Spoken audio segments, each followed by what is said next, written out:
This is Ed, and I'm in San Diego. And that picture behind me is I took it from Coronado Island, which is across from downtown, as you could see. It's the ferry landing area. There's a ferry that goes back and forth from the downtown, bringing the tourists and everybody else who wants to be in beautiful Coronado.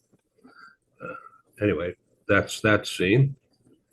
Ron Cooper is here in the global meeting room. Thank you. We have a long-term agreement to do a number of broadcasts on various executive business topics. Tell us about today's theme. Ed, good to be back with you and your listeners, viewers.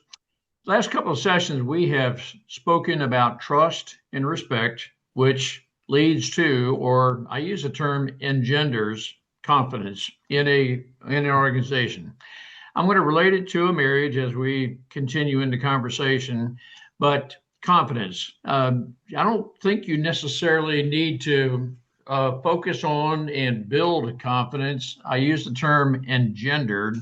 When you have built trust and respect in your organization, and it has to do with relationships with people, what engenders from that is a confidence.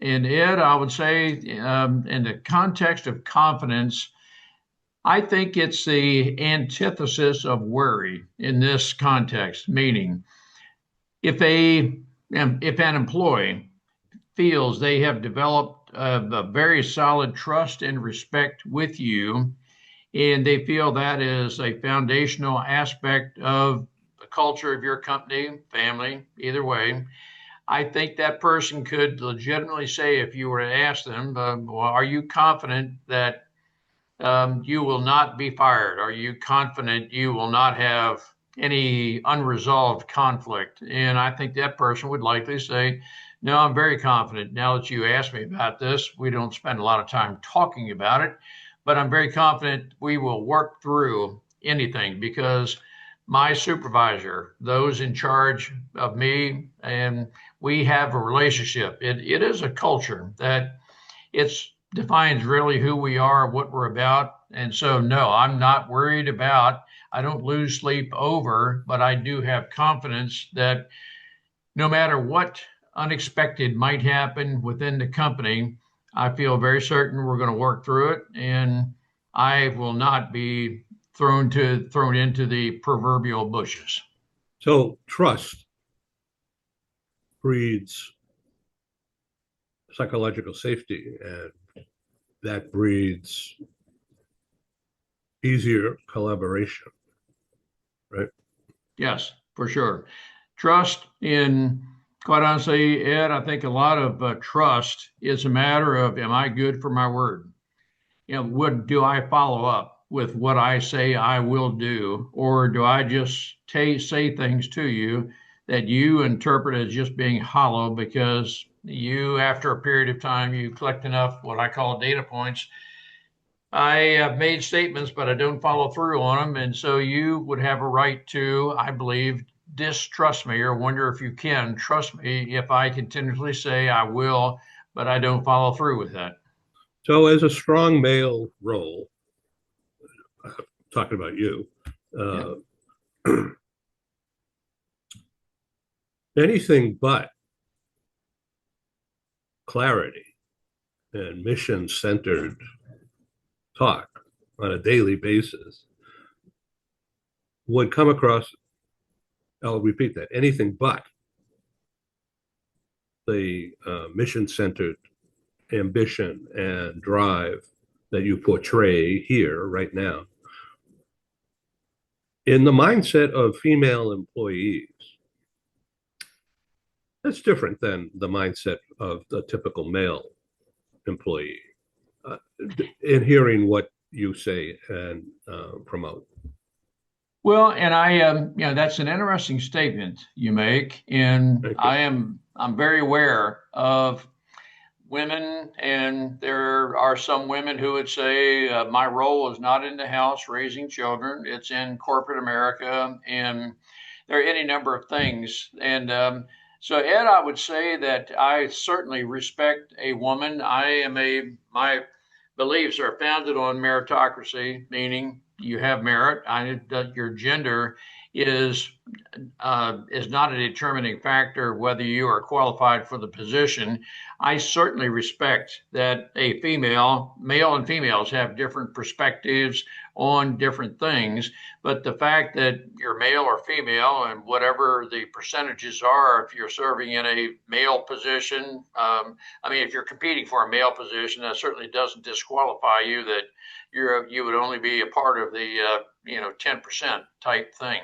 So Ed, I'm very aware of what some of the other people in let's just call it the ubiquitous term society, where I want to be aware of that, but I want her to know that I value her as a person, and she either fits the business or not, and certainly I don't think any less of her as a female.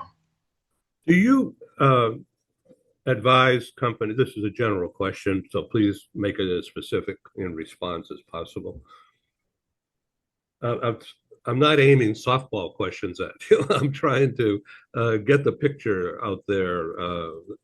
We're building a screenplay, if you will, a storytelling for the audience, which is very likely very different from you and me. Not 100%, but likely. Do you imagine a role, a position within your organization to be I think it's better for a female or better for a male? And Ed, I'm going to say not necessarily gender, but I am more so of a personality. In other words, I know there are women who are like me, have a very strong, man, I'm gonna take charge and I'm going after that whatever it is I'm seeking, the mission. But it may be the male who is more reserved, more compassionate than she is. And so, in that case, I think it's more of a personality that the reserved personality, and some of those reserved personalities are very attuned to relationships, and they're very attuned to what it is that helps engender trust and so forth in the relationship. And so, Ed, I would respond to your question by saying, no, it's we sometimes think that women are maybe more relational, compassionate than men are, but that's not necessarily the case based on my life experience. And it's a no-brainer, equal pay. Yes, and I'm very, very familiar with these various statistics and the genre that women are lesser paid than men, and et cetera, and so on. And no, I'm a meritocracy that this position serving the company in this capacity will be paid. It's not gender related. If I may jump around with you, and Sure. thank you very much. I really love the rapport. Um, and I know it's built on trust. Thank you. But so when you were a squadron leader in the Air Force in a Top Gun kind of position, you had women pilots. So were they trained differently? Ed, that's now I need to let your listeners know I transitioned out of the military in 1991. And Hmm. so that was, we Long did time not ago. have a Yeah. lot of female fighter pilots at that time, and I don't even know how many there were. And so, to the credit of females, they have entered into, quote, the man's world, and they've earned the right to do that. And so, we had females in the squadron, but not serving in the pilot capacity. And so there were female pilots in other aircraft, but not the F4. And I'm not. I would have to think back in history how many women were flying fighter aircraft in, let's say, mid to late 1980s, and not very many. And so but at any rate, Ed, it's a matter of, yes, there are far more female fighter pilots now than what there have been, and I'm not in any capacity to say that they're any less capable of performing the function than a man would be. So I'm not in the movie business anymore. I was once in the theater business, not my own theater. I worked for a company that owned a bunch of theaters. But the new Top Gun movie is coming out in the summer, and Tom Cruise is, of course, in the lead, and he's the executive producer. But a female Top Gun pilot is being featured. Now, I haven't seen the trailer yet, but I can only imagine it's going to be super cool. Oh, I think it will be, and I think it's going to portray the female women in a very positive way. That's I'll just have to guess that. And can a woman do as much as a man could do inside the cockpit?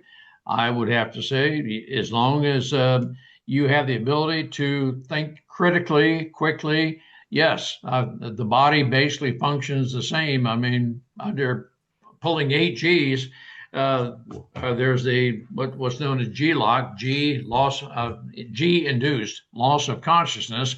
It's going, so far as I know, it's going to occur exactly at the same way, the same time in a male versus female body, and you just have to know how to maneuver the aircraft and work around those kind of things. But as long as you are physically fit and you have the ability to think, I don't think gender has any form or fashion, any separating or qualifications in that. Okay, so now let's bring our conversation forward to today in 2026 and in mid-February. So the business scene is very different, yet at the same time, it's the same. Sensitivities and training. How do you train a workforce today to, this is so general, I'm sorry, but maybe you could bring it down to a narrow focus with an example of, okay, I'm a person, I've got these skills, and you see potential, otherwise you wouldn't be wasting your time with me. So, and you have a picture in mind of what you want the role me to aspire and work towards achieving to make that role super powerful for your company. So what kind of training do you think, just use me as an example, what would it take to get me to that level? It's trial and error for sure, but what are you looking for, and what are you going to try to achieve in that kind of executive training program? Ed, that's a very fair question, and I'm glad you're asking this. Thank you. And I will tell you that I can train any hungry person, any person who's hungry to learn, to do virtually anything. You bring into the business your values. I won't change that. And so I'm going to interview you, and I want to try to determine any prejudices you might have. If on the resume you're just almost overly qualified for whatever talent I'm looking for, that's fine. I want to know that you qualified for that part. But if you have an extreme prejudice against females, that whatever that the scope of that, I need to know that before you come into my company, because if I hire you based strictly on your talent, you could set up a very toxic environment with your hate toward women and any other prejudices you might have. So I've got to be very careful, Ed, in bringing on people that, again, I don't want to overemphasize, but I can train a person to become virtually anything I want them to be if that person is hungry to learn. But you bring in those values. And I'm likely not going to change whatever values, prejudices you have. You brought those on through your life experiences, and I need to be aware of what you're bringing into the company because, again, you could, depending on just how much charisma and so forth you have, you could be the reason we have a toxic culture. So we're role playing here, audience, just so you know. I I think women are allies, not the Yes. enemy. Okay, so let's go forward. Now we welcome your feedback, by the way, out there. Send a message to Ron Cooper. Go look him up at thecooperculture.com. He and Marty Cooper, thecooperculture.com. Or you can contact me with your feedback or feed forward. Use this email, editor global business news at gmail.com. Anyway, let's continue for the next 10 or 12 minutes or so on maintaining in game playing or in uh, interviews the foundation of being a psychologically safe place and therefore engendering, encouraging employees to take a chance on something, try to learn something new without fear of failing. Yeah, let me make sure your listening audience is aware of what I am defining as psychologically safe. We've spoken about it plenty of times, but this could be the first time a person is coming in. Good idea. A psychologically safe space is one in which, again, I'm going to use the term confidence has been engendered, confidence through trust and respect. And what that leads to, Ed, is that I have the confidence I can discuss anything with you. Of course, I want to select the right time, the right venue. You and I mentioned one other time, walking down the street may be the better venue to discuss things. But I would hope that everyone in my organization has the confidence they know they can confront me, you, anyone. Their job is not at stake. And through that, but we can discuss anything. Ed, again, I'm a believer that as long as we can dialogue, we will overcome any differences we have. A part of the culture I create in my company is we need to determine what is a peripheral topic and what are core values. Peripheral topics are just that. You and I may differ on a lot of different things, but they're peripheral and they're just discussion points. But Ed, there's no reason that you and I should ever get to the point where we hate each other. I see enough of that inside the Beltway, which is just about 90 minutes north of me right now. The Beltway, the Capitol, and those in elected positions. I see too much of that hate and shout and so forth. And I just don't want for that kind of atmosphere to be in our companies, our families, anything of that nature. And so we can civilly talk through any matters that we have. That to me is what I define as a psychologically safe workspace. And again, Ed, it's the confidence that you and I have, and you're part of the company, but everyone would have. I feel very confident I can, selecting the right time and so forth, I'll be able to talk with this person about whatever difficult topic it might be. But I have the confidence because that's a part of the culture that I have engendered in our company. Yeah, that's a long explanation to your question, but when we have that type of culture that is developed, we just know we can, and we'll be pretty certain we've selected the right time because the basic culture is there. Just this, I need to be in the right attitude that I'm open to conversation, and that conversation might, on my part, be more listening than talking. So we need to close this out in about 10 minutes, but I want the audience out there to know that we're role playing here and discussing issues, but we haven't yet touched on the challenge and the opportunity of welcoming the workforce back into the office. Not doesn't have to be 100%. It could be 2 or 3 days. But as an owner, as a CEO, Ron, you would want to know your talent. It's critical. They can't be remote all the time. No, you're right. And Ed, I think one of the things that when we have engendered the culture, we can say we actually work best working together because let's just say, Ed, yours and my desk is 10 feet from each other and something sparks an idea. I just,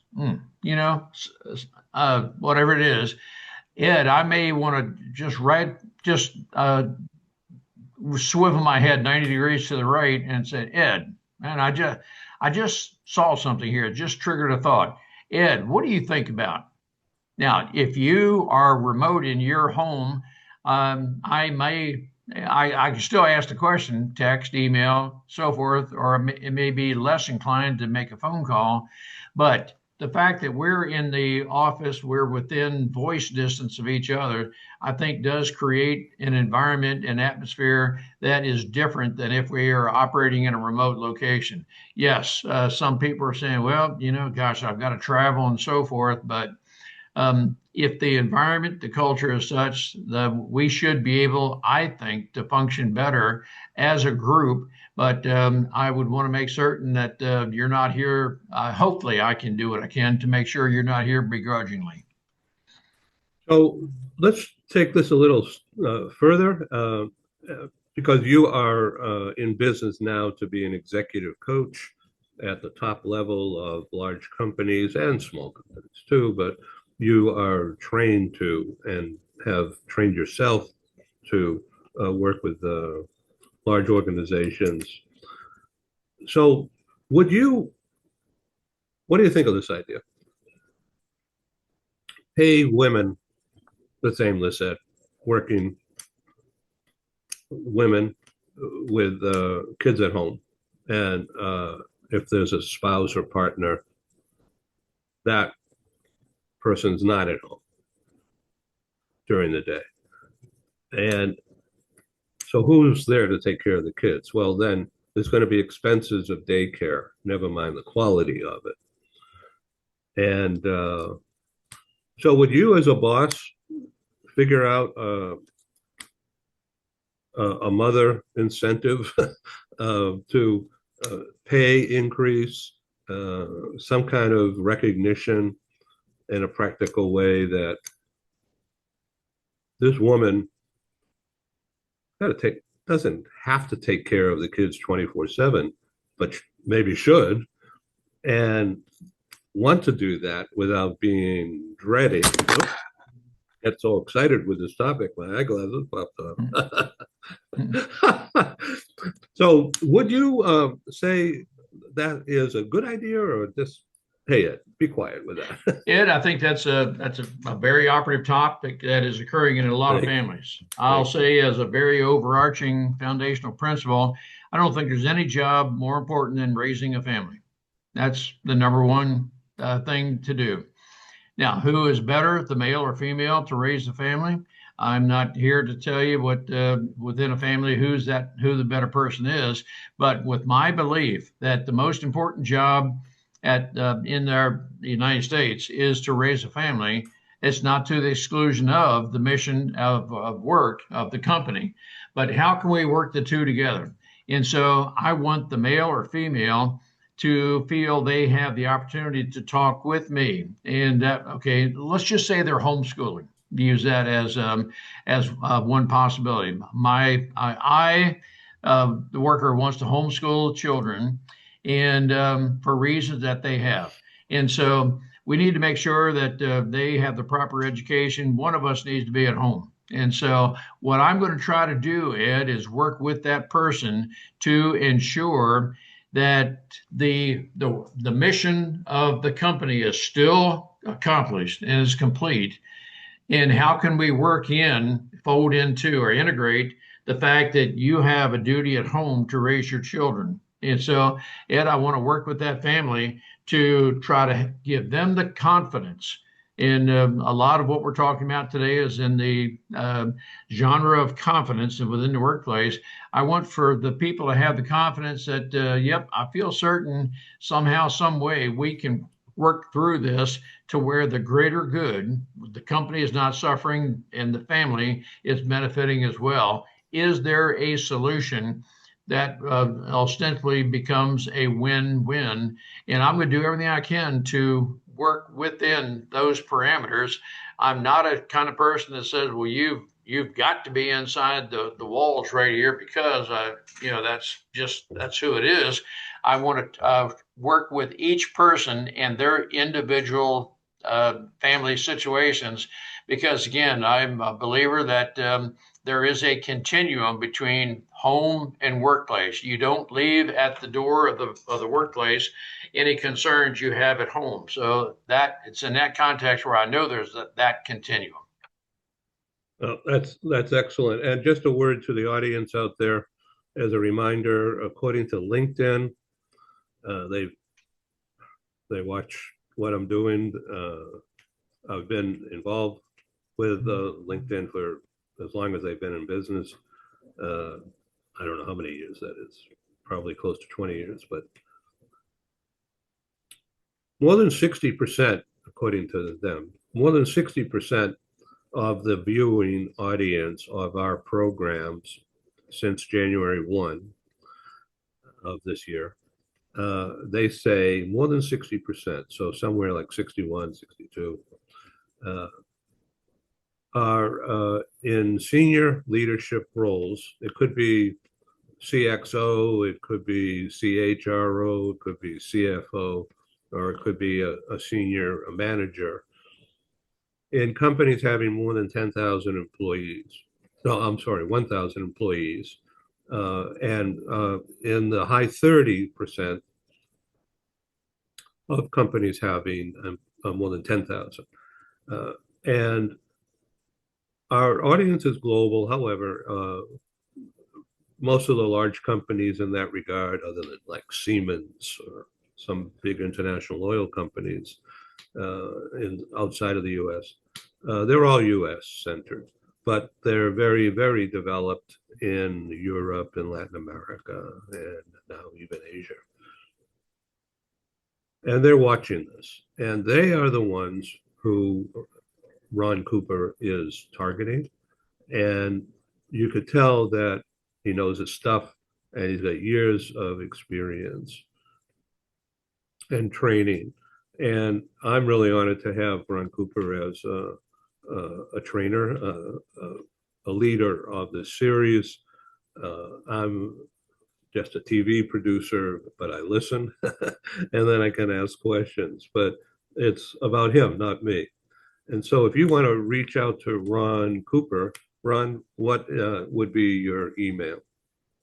I am at Ron, RON, at the Cooper Culture, spelled COOPERCULTURE.com. I welcome and encourage a dialogue. The more we dialogue about this topic, doesn't necessarily mean you have any challenges in your company or family.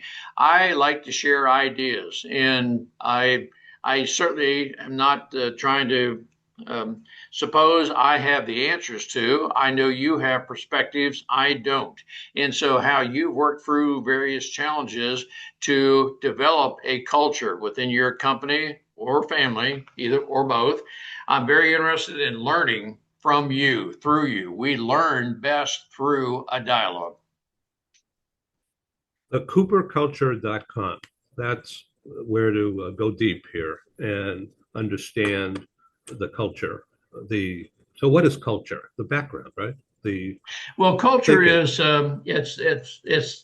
Ed, one way of thinking of it, it's a branding statement, and some people may not know a branding statement, but if there were an expression, Maxwell House Coffee, good to the last drop. If you were to say that, Maxwell House Coffee might come to mind. There's some other branding statements that say come to mind. Now, as far as a company, your branding statement might be something to the effect, yep, confidence, or we're right there. The culture of our company has engendered confidence. Mark, Ed, I'm going to relate it to a marriage statement that I'm in a marriage. Is the spouse confident that your spouse will not engage in a tryst or affair?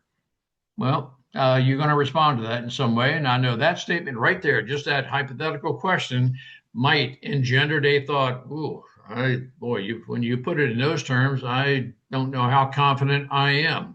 Some marriages are very confident. Nope, I'm not at all concerned about it.